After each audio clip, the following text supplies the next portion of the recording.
Amityville, New York. Long Island's friendly village.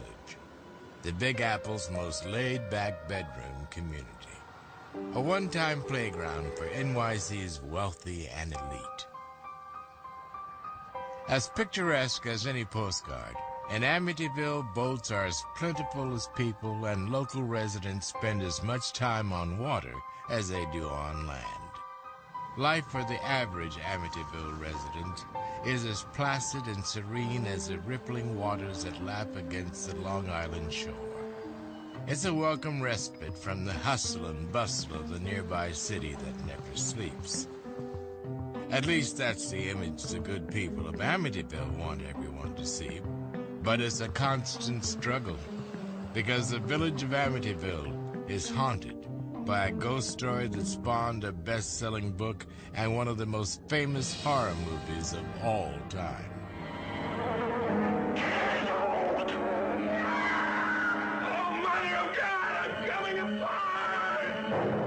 And while locals dismiss the Amityville Horror as a hoax, every year throngs of visitors flock to 112 Ocean Avenue to see what tourist trappers call America's most famous haunted house.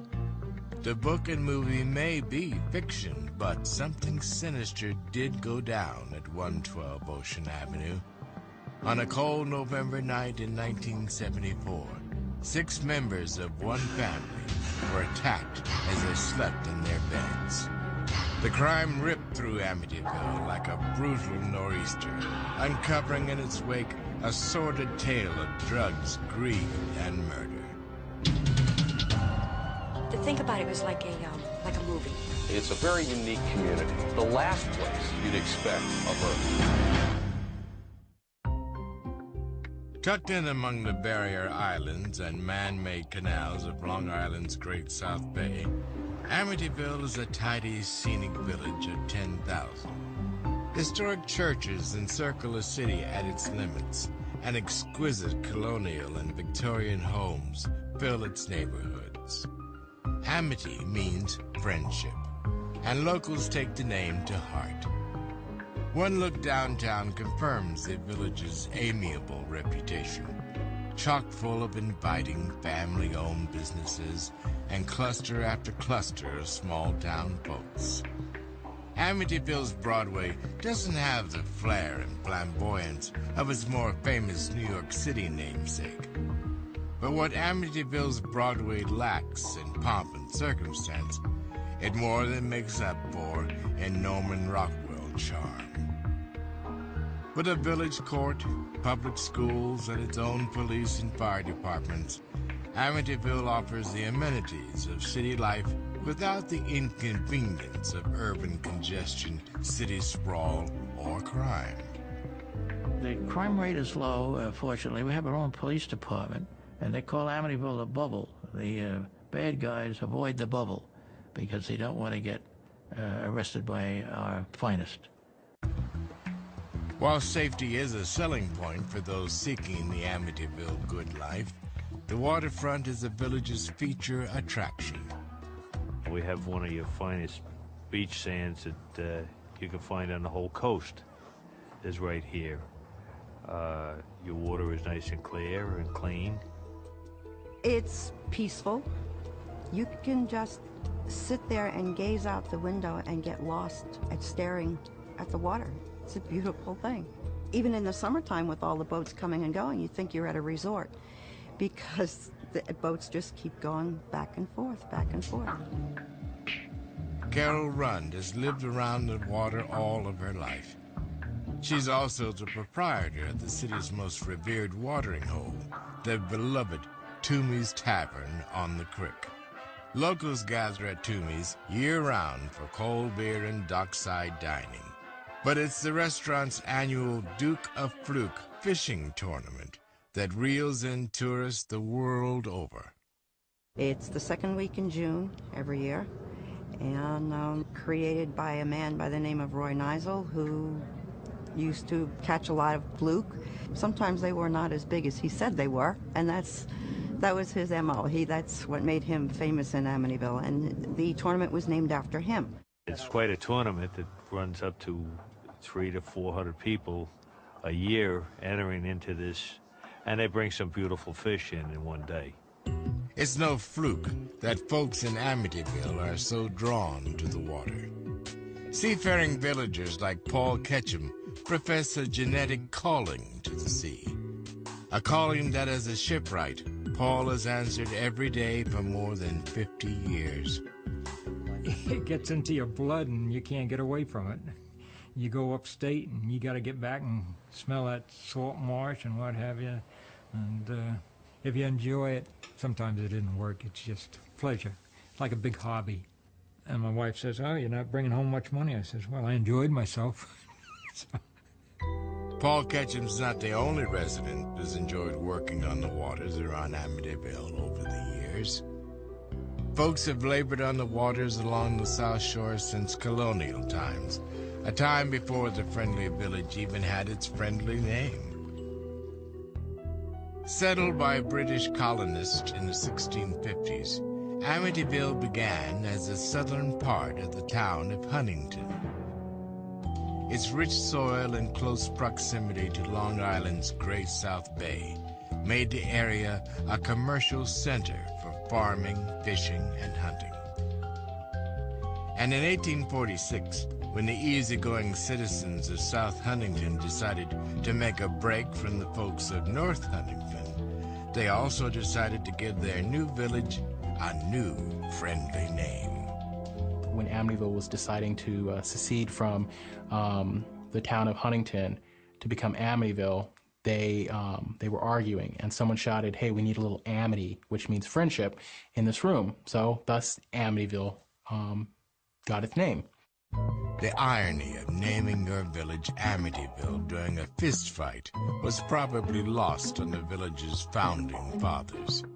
Over time, Amityville grew into its new name and reputation. The village of Amityville soon became a summer destination for wealthy New Yorkers. And because of its close proximity to the Big Apple, Amityville also became a prime location for running illegal hooch during Prohibition. We had, I don't want to name any names, but we had rum runners. One individual who lived across the street from me had the fastest boat in the area, and one of his practices was to find out when the Coast Guarders had caught a rum runner, and the rum runner jettisoned his cargo in order to avoid being arrested. So this rum runner that I mentioned would become aware of that, and he'd go out and grapple and grab the merchandise and bring it back. But with the end of Prohibition came the end of Amityville's days in the sin-soaked sun of illegal booze. The village morphed into a slow, predictable little beach village, the Mayberry of Long Island. We had our little movie theater, we had our Fisher's candy store, and when I was going to Amityville High School, we had the soda fountain and the things, and it was we only had 165 people in my graduating class at Amityville High School, which was terrific, and everyone knew everyone. But in 1977, the publication of a gruesome, not to mention best-selling horror novel gave the local paper a lot more to talk about than village gossip or Sunday dinners. Jay Anson's novel, The Amityville Horror, would bring worldwide attention and unprecedented media coverage to Amityville. In particular, to one three-story house located at 112 Ocean Avenue. The book, and the movie based on it, detailed the horrifying month-long and allegedly true ordeal of George and Kathy Lutz. George and Kathy Lutz, with their 3 children, move into 112 Ocean Avenue. Allegedly, they only stayed there 28 days, and during those 28 days, they claim they suffered paranormal events, happenings, which included green slime running down the walls, black goo in the toilets, broken doors, marching bands, disembodied marching bands in the living room, giant red-eyed, pink-eyed pigs staring in through the windows. After their 4-week fiasco, the Lutzes abandoned their home and left Amityville, vowing never to return. When the book came out 2 years later, the village was beset by waves of curious sightseers, all of them eager for a first-hand look at a real haunted house. I recall one Sunday morning going out to get my newspaper and realizing that Ocean Avenue was bumper-to-bumper cars, and this it had to be like 8, 9, 10 o'clock in the morning, whatever. There were people that were actually pulling shingles off the house, and they were actually pulling bricks out of the foundation around the driveway in the backyard, and it was like a mob scene. A mob scene that was crawling with out-of-town sightseers, crackpot demonologists, and self-proclaimed paranormal experts who said they saw everything from evil spirits to flying pigs. Flying pigs, Jody the pig. You know, I've never seen a pig on Long Island. Maybe in the petting zoo down out east, but outside of that, I don't know where the pig comes from and the glowing eyes. You know what it was? It was George Lutz that started this whole thing. I worked in a house, I remodeled a house, I've been alone in a house. I've had parties in a house with one of the families that bought the house afterwards. There was nothing haunting it about that. Maybe, you know, during one of the parties, maybe somebody was drunk and left over and made some funny noises, but that's about as far as the haunting goes. There's no haunting. None of the things that these so-called parapsychologists or demonologists that have investigated the horror claims and gone around to make their own books and their own lectures and profit off of interviews, none of their claims have proved true. The whole horror stories by the Lutzes was all nothing but a hoax. Hoax or not, tales of the village's haunted house have endured for almost 30 years, which to Amityville residents is the most horrifying part about the house on Ocean Avenue. If there's anything I can say to anybody out there who might think of coming to this town to see what's going on, do us all a favor and stay away. It's not just a fear of more unwanted visitors that keeps the people of Amityville so tight-lipped about their haunted house. What many residents are most afraid of is that the unwelcome attraction of gawking tourists and ghost-busting weirdos will bring the dark truth about 112 Ocean Avenue that much closer to the surface. And the truth is more terrifying than any work of fiction. Back in November 1974, a killer tore through the house, taking the lives of 6 people. And when the killing stopped, an entire family was dead. And everyone in Amityville feared for their lives. In the human body, the heart pumps blood through thousands. Straddling the borders of Long Island, Suffolk, and Nassau counties, Amityville is a peaceful waterfront community. A village full of big city conveniences and hardly any big city problems. The village offers residents an old-fashioned lifestyle, one you'd be hard-pressed to find anywhere else on the island. And with New York City only a 45-minute commute away, Amityville residents can be relaxed country folk at home and big city business types at work. A lot of people commute into the city for work.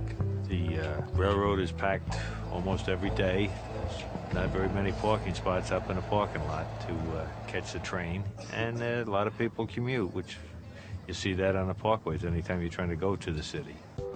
With reliable transportation to and from the Big Apple, it's no wonder so many New Yorkers choose to leave the city life and set up camp in Amityville. And in 1965, Ronnie DeFeo and his wife Louise left their cramped apartment in Brooklyn for a beautiful 3-story house in Amityville. Together with their 5 children, Ronnie Jr., Dawn, Allison, John, and Mark, the DeFeo family made 112 Ocean Avenue their home. They come out to Long Island, to the promised land, their searches after the golden dream of suburbia. They lived on a canal that went into the bay, with boat moorings on the houses. They lived in this beautiful 3-story house. And they put a sign in front of their house, High Hopes. The DeFeos did indeed have high hopes for their new life in Amityville. Ronnie Sr. worked for his father-in-law's successful car dealership back in Brooklyn. The gig afforded Ronnie and his family all the luxuries required of the Amityville way of life. But the Brooklyn-bred DeFeos were much better at looking the part of Amityville residents than they were at actually being Amityville residents. Village of Amityville residents did not really like the DeFeos. The DeFeos were from Brooklyn. They didn't fit the South Shore atmosphere, the style.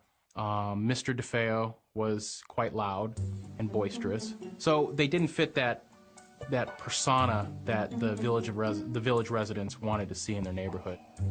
The DeFeos may have been rough around the edges, but they did their best to live up to the village's friendly image. I can remember a time I used to fish a lot when I was a kid in the summer. And I had to go to the bathroom real bad. And I came back, and John said, "Come on, you can come in my house, no problem." That's the type of people they were. They just give you whatever they could do for you, they'd do for you. Still, the DeFeo family was having a hard time adjusting to life in the friendly village. But most of the DeFeos' problems weren't with the people of Amityville. They were with each other. The DeFeos' oldest son, Ronnie Jr., known to his friends as Butch, was a problem child in the absolute worst sense of the word. A nasty reputation as a schoolyard bully followed Butch from Brooklyn to the South Shore. It was a reputation Butch more than lived up to. I knew Ronnie as a kid in Brooklyn up until the time we were about 13. His family moved away first. He was the bully of Brooklyn. A lot of the kids were afraid of him. He went to a different school than I did, and many a day he'd get off the bus in front of my school and chase me home. I was petrified of him. By the time Butch reached high school, he was used to getting anything his heart desired. And what Butch mostly desired were guns, fast cars, and loose women. Ronnie was a very interesting guy. He was very amusing. I always got a kick out of him. I was always scared of him. There was something about him that really made you worry about him. And especially when he drank. By 1970, he had dropped out of high school and taken up recreational heroin use. By the time he was 20, Butch was all but jobless. He was working just one day a week at the car lot in Brooklyn.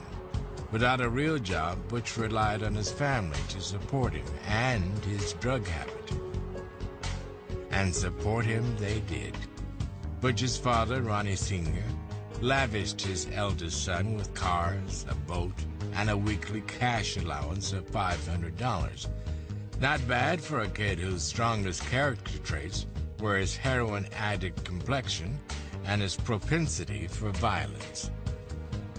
Ronnie, on his own, apparently, was not capable of earning a great living.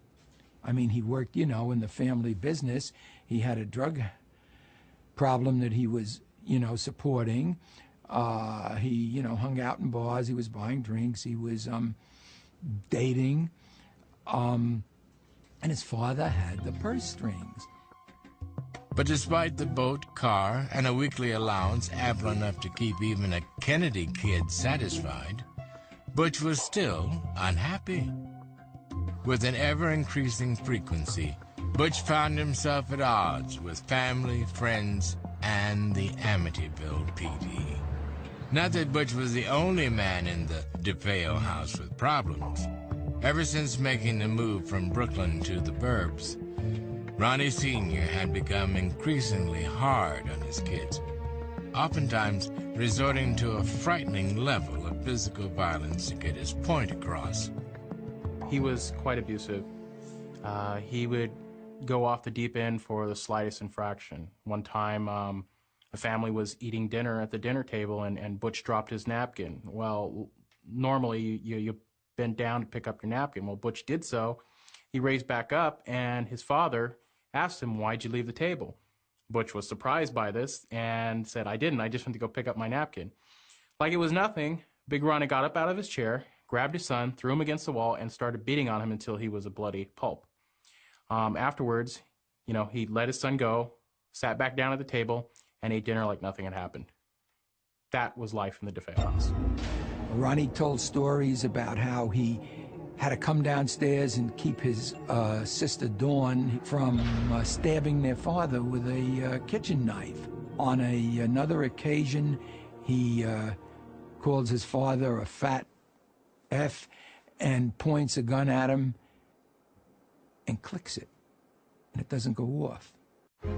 Between Butch's never-ending string of troubles and Ronnie Sr.'s penchant for violence, the atmosphere at 112 Ocean Avenue was more tumultuous than the South Bay in rough weather. But no one in Amityville, not even the DeFeos themselves, had a clue just how deadly their household would become.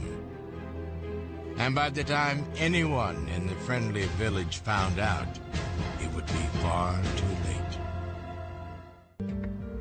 Autumn in Amityville is a beautiful but difficult time. As the tree watchers migrate down the South Shore in search of the colorful, changing autumn leaves, local folks begin the task of storing the town's argosy of sailboats and pleasure craft for the winter. You start hauling the boats for winter, putting them away, and blocking them up, covering them up, and then you just about get them all covered up. You might do a few winter jobs like painting them and repairing them, and it's a vicious cycle. The harder that people use the boats, the more work we got. The fall may be hard for shipwrights like Paul, but in the fall of 1974, no one had it harder than the DeFeo family. Son Butch was not only up to his neck in heroin, guns, and run-ins with the law, but father Ronnie had become violent as well. Still, Ronnie Sr. was doing his best to control his temper, and by November of 1974, son Butch had managed to clean his act up long enough to go back to work full-time at the family's car dealership. Things were, by the DeFeo family's dysfunctional standards, pretty good. But the good times wouldn't last long, to say the least.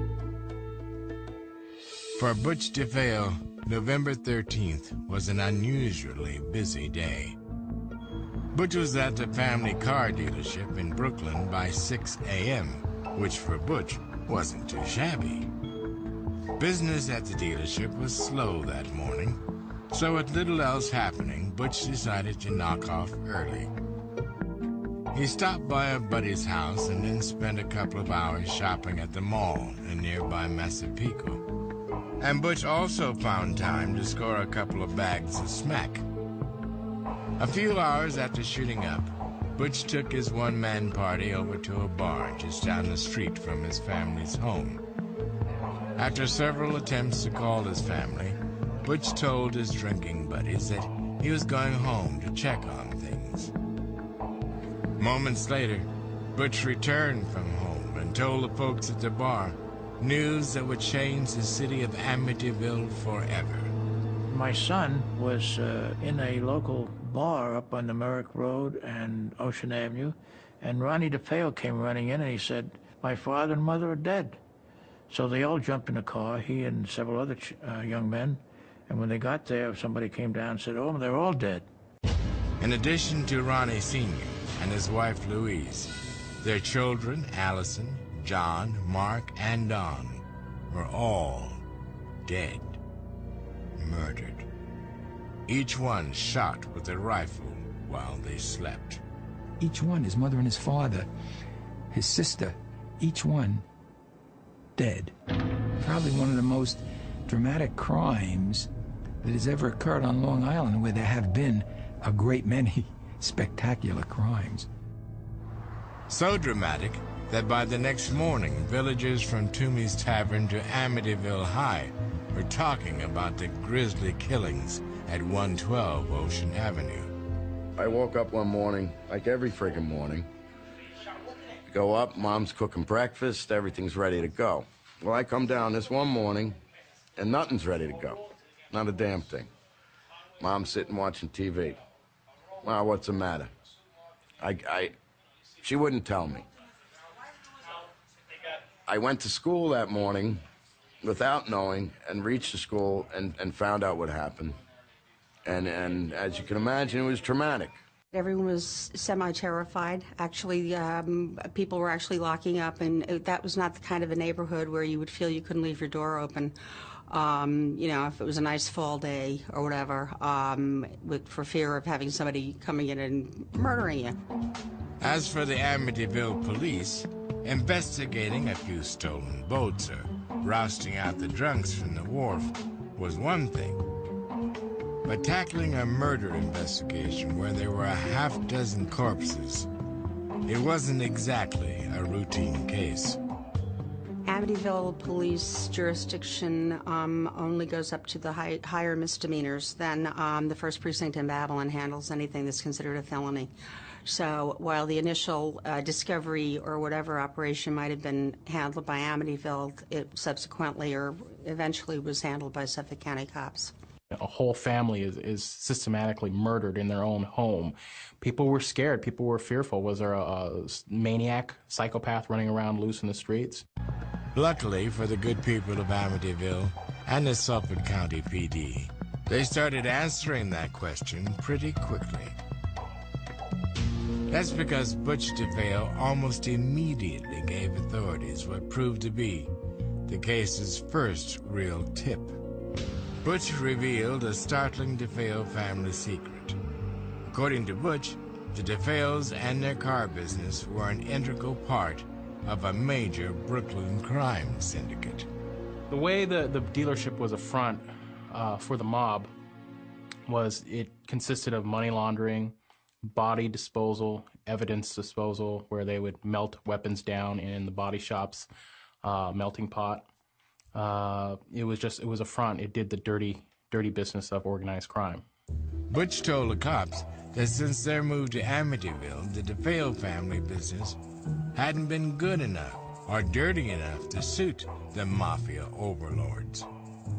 Butch claimed the strained ties with their mob captain had gotten the DeFeo family killed. His original story was that his family had been killed by a hitman, and he was cooperating with the police and trying to find out who this hitman was. And the police had originally concerns, if it was a hitman, whether he might be a target himself. Police scrambled to run down leads based on Butch's story.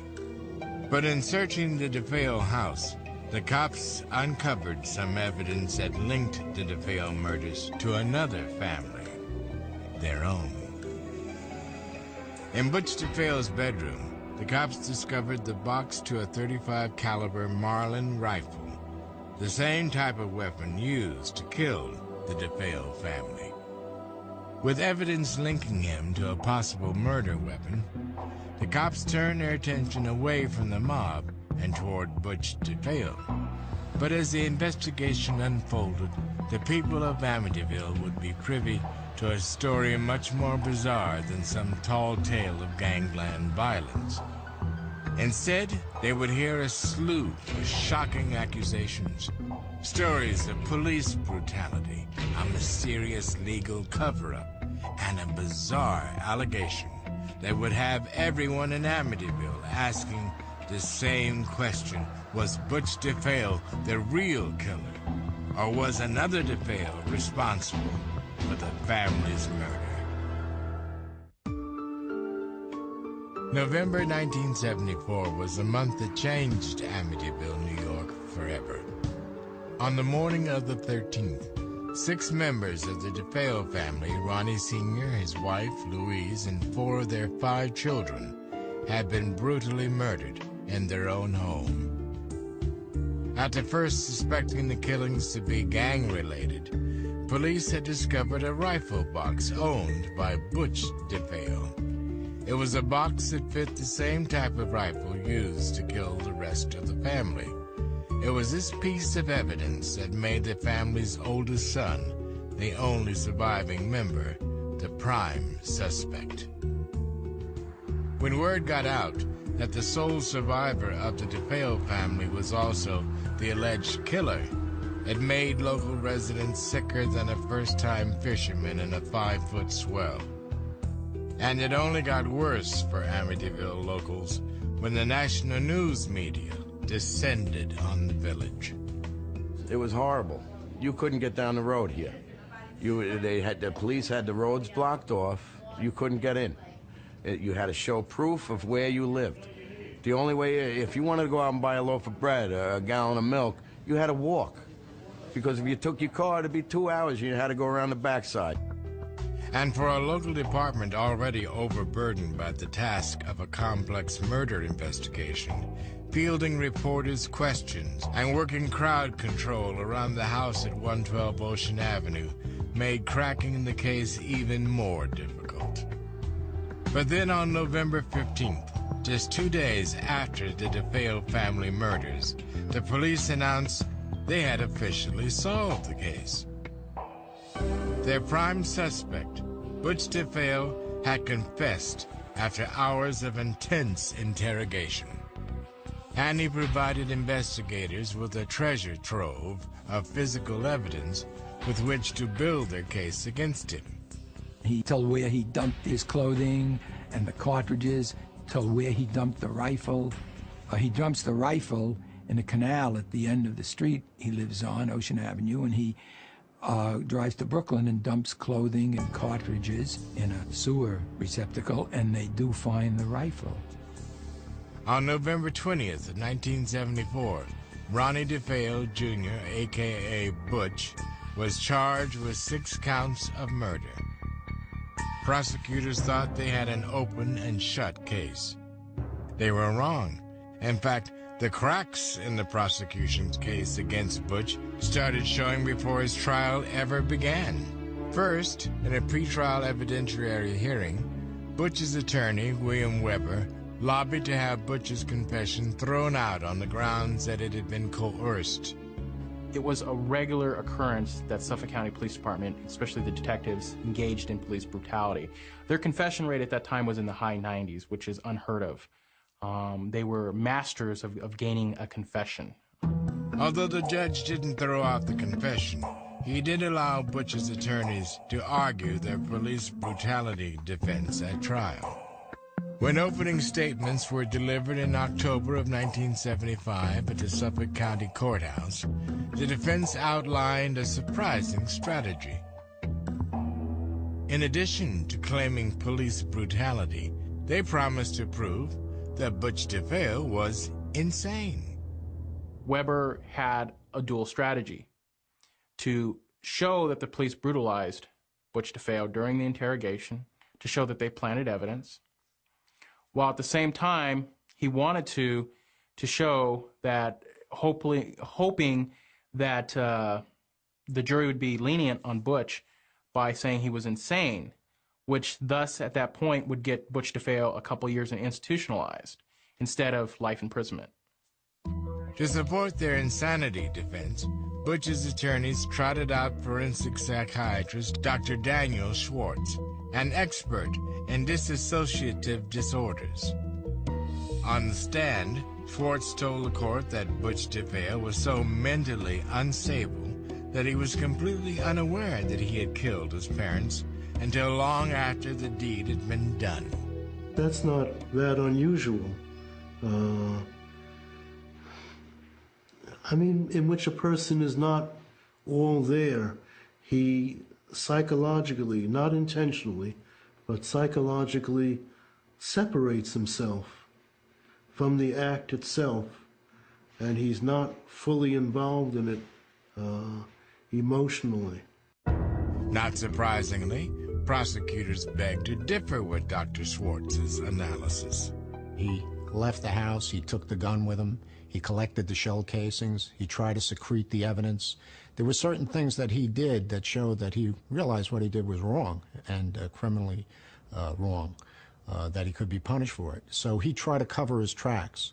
Another forensic psychiatrist testified that Butch was well aware of his actions at the time of the crime. He claimed that the only thing Butch suffered from was a little antisocial behavior, a claim Dr. Schwartz agreed with, sort of. Technically speaking, I suppose he's right. The question is, what was the cause of such behavior?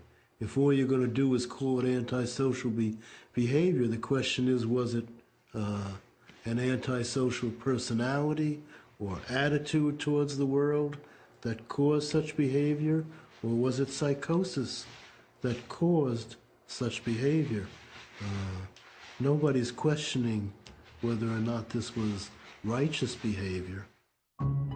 To further bolster his case, the prosecution offered evidence that Butch DeFeo had several motives to murder his family. Among them were his constant need for money and the acrid relationship with his father, Ronnie Sr. There was testimony in the trial that there had been actually fistfight witnessed between him and his father close in time to the murder itself. I think it was a combination of things. Probably his drug dependency, money, his relationship with his father. All those things fed into it, not necessarily one specific motive. I think probably all those things fed into his ultimately killing the family. The prosecution's portrayal of Butch DeFeo as a drug-addicted, money-hungry, spoiled brat who was willing to kill his family to fuel his own dark desires resonated with the jury. And with the dueling psychiatrists making the insanity plea a push, the defense felt they needed to further establish their client's poor mental health if they harbored any shot of a not guilty verdict. So in order to do that, William Weber decided to call Butch DeFeo himself to the stand. At first, it looked like the move would backfire.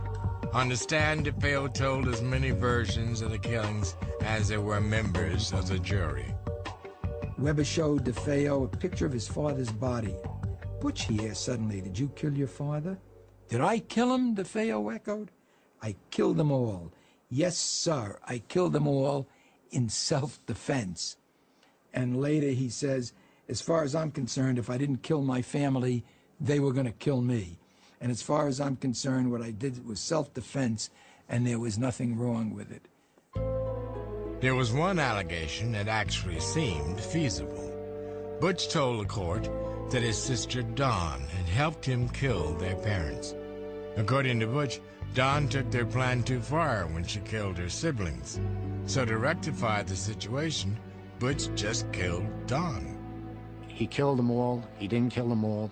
He only killed Dawn. He killed his parents, but he didn't kill his siblings, and then he killed Dawn. It changes all the time. He would always try to change the facts to suit his own purpose or what he thought the jury would buy. After his testimony, everyone in the courtroom was sure of one thing. Butch DeFeo was a bad, bad man. But was he also insane? After closing arguments, that question was left up to the jury to answer. And everyone in Amityville was wondering what fate they would deal the village's most notorious resident. Life in prison, or a few short years upstate in a mental institution.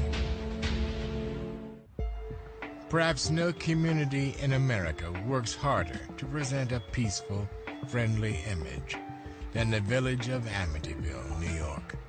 Whether you're strolling down the tidy, tree-lined boulevards of downtown, or soaking up some suds with the local rabble-rousers at Toomey's Tavern, everything about life in Amityville seems relaxed and neighborly. But in November 1975, villagers there found themselves in an unfamiliar and most uncomfortable position: the spotlight. That's because that fall, all of America was focused on the friendly village, eager to learn the fate of accused murderer Ronnie Butch DeFeo. DeFeo was being tried for the murder of his entire family, 6 people in all. And when the jury retired to deliberate, they had two choices. They could find DeFeo guilty and sentence him to life in prison, or they could find him not guilty by reason of insanity and ship him off to some mental institution for a few years, after which he'd be free to return to Amityville. After deliberating for 2 days, the jury returned with their verdict. They found Butch DeFeo guilty of the murder of his entire family. DeFeo was sentenced to 6 consecutive life terms, with possibility for parole in each case after 25 years. Around Amityville, residents were both elated and relieved that Butch DeFeo would be behind bars. Still, some folks in Amityville had a hard time getting on with their lives. I know Ronnie had his troubles, and whatever he wants to say, he was strictly a heroin head that had a problem, and I don't know if I could say this, but he's a piece of shit in my eyes. Eventually, life in Amityville slowly returned to normal. Well, as normal as any village can be in the wake of a mass murder. And just as the Butch DeFeo story was beginning to fade from the headlines, George and Kathy Lutz moved in to 112 Ocean Avenue, and their bizarre stories of flying pigs, Faustian evil spirits, and all-around creepy vibes made for great copy. And not long after the Lutz's story came Jay Anson's novel. Then it was James Brolin hamming it up in the screen version of the Amityville Horror. Before anyone knew what hit them, their friendly village had become synonymous with murder all over again. But what's even more disturbing to locals is that 30 years after Butch's conviction, questions still linger about the details of the DeFeo family murders. In my investigation of the DeFeo murders, I've discovered that there were multiple gunmen. I discovered there was a second gun used in the murders. It has always been said by Butch DeFeo and the defense that Dawn DeFeo played a part in the murders. And the facts of the case are she had unburnt gunpowder particles on her nightgown, meaning she fired a gun. If it turned out that Dawn was involved, I would not be shocked. There was so many people, it seems to me, in that house capable of either willfully or accidentally killing each other. And of course, as long as there's some basic cable channel with a late-night time slot to fill, sleep-deprived TV junkies can still be shocked by the celluloid version of the Amityville Horror. It's a reality that troubles everyone in the friendly village, because for every slasher flick fanatic or wannabe Ghostbuster who associates Amityville with flying pigs and hokey hobgoblins, the true horror of what went down at 112 Ocean Avenue is further lost in a sea of sensationalism, speculation, and Hollywood hype. What a lot of times society, the press, writers, directors, producers forget is the DeFeos, they were 6 human beings. And they didn't deserve to basically wind up this way. They didn't deserve their name dragged through the mud. They didn't deserve to be portrayed as statistics. So the real Amityville Horror was 6 people by the name of DeFeo dying on November 13th, 1974, and the community suffering the consequences.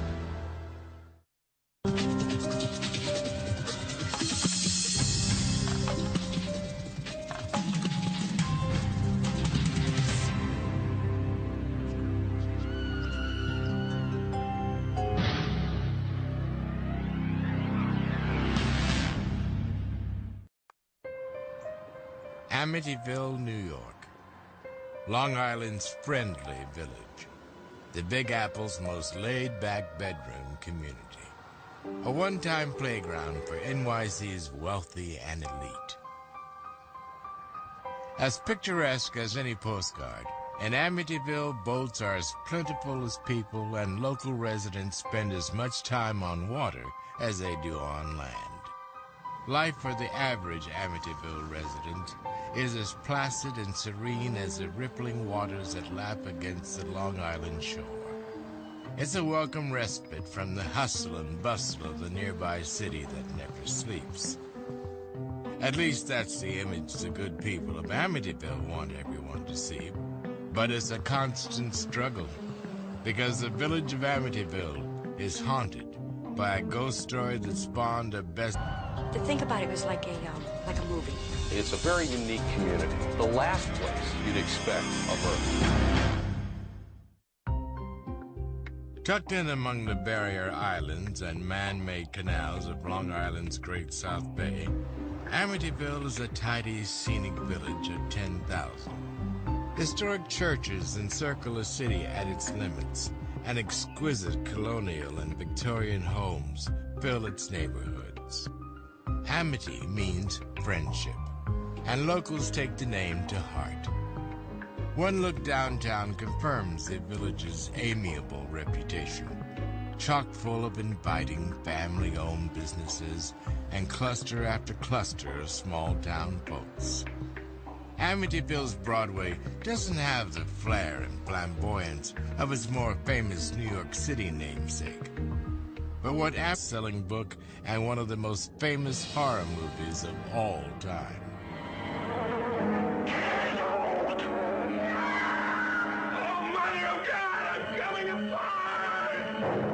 And while locals dismiss the Amityville Horror as a hoax, every year throngs of visitors flock to 112 Ocean Avenue to see what tourist trappers call America's most famous haunted house. The book and movie may be fiction, but something sinister did go down at 112 Ocean Avenue. On a cold November night in 1974, 6 members of one family were attacked as they slept in their beds. The crime ripped through Amityville like a brutal nor'easter, uncovering in its wake a sordid tale of drugs, greed, and murder. Amityville's Broadway lacks in pomp and circumstance. It more than makes up for in Norman Rockwell charm. With a village court, public schools, and its own police and fire departments, Amityville offers the amenities of city life without the inconvenience of urban congestion, city sprawl, or crime. The crime rate is low, fortunately. We have our own police department, and they call Amityville the bubble. The bad guys avoid the bubble because they don't want to get arrested by our finest. While safety is a selling point for those seeking the Amityville good life, the waterfront is the village's feature attraction. We have one of your finest beach sands that you can find on the whole coast is right here. Your water is nice and clear and clean. It's peaceful. You can just sit there and gaze out the window and get lost at staring at the water. It's a beautiful thing. Even in the summertime with all the boats coming and going, you think you're at a resort because the boats just keep going back and forth, back and forth. Carol Rund has lived around the water all of her life. She's also the proprietor of the city's most revered watering hole, the beloved Toomey's Tavern on the Creek. Locals gather at Toomey's year-round for cold beer and dockside dining. But it's the restaurant's annual Duke of Fluke fishing tournament that reels in tourists the world over. It's the second week in June every year, and created by a man by the name of Roy Neisel, who used to catch a lot of fluke.